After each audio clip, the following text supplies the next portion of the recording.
Naku naman guys, dahil nga dito sa kanila ni Catherine Bernardo at Alden Richards or sa Kat din nga. Hanggang ngayon ay ito pa rin ang nangunguna. Narito nga ang buong detalye, alamin natin ito.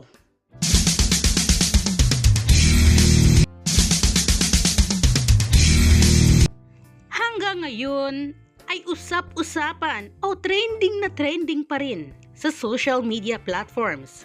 Mapa FB man, YT, TikTok at pati na rin sa X apps nga ay dito. Nangunguna talaga ang Kat din. Talagang marami ang napaintriga dito guys dahil nga sa recent ganap ni Alden Richards at ni Catherine Bernardo kung saan may pa-surprise nga si Alden kay Catherine sa birthday celebration na ito ni Kat. At syempre hindi mawawala ang napakabonggang bouquet of flowers at may parigalo pa. At mas lalong uminit guys dahil nga napaka-consistent, napaka-effort talaga na nag-iisang Alden Richards para kay Catherine Bernardo from Palawan hanggang dito sa Manila.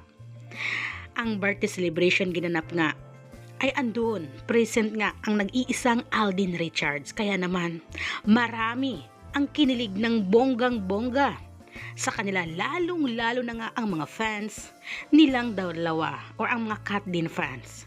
Syempre, marami pa rin ang napatanong. At sabi nila, ano kayang status meron ang dalawa? Dahil nga sa isang video at mga larawan ay napaka-sweet naman talaga ni Alden Richards at Catherine Bernardo, kagaya na lang sa yakapan na nagaganap. At syempre, marami ang buto dito kay Alden Richards, pati na nga rin ang glam team or ang mga nasasakupan ni Catherine Bernardo ay butong-buto sa hashtag Kat din nga na inilagay sa caption nila sa video kung saan kilig at naghihiyawan sila.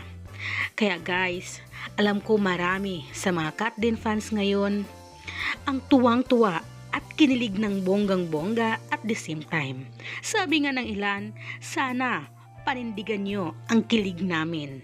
Kasi guys, ilang araw nang hindi nakatulog ang iba at syempre hanggang ngayon ay trending na trending.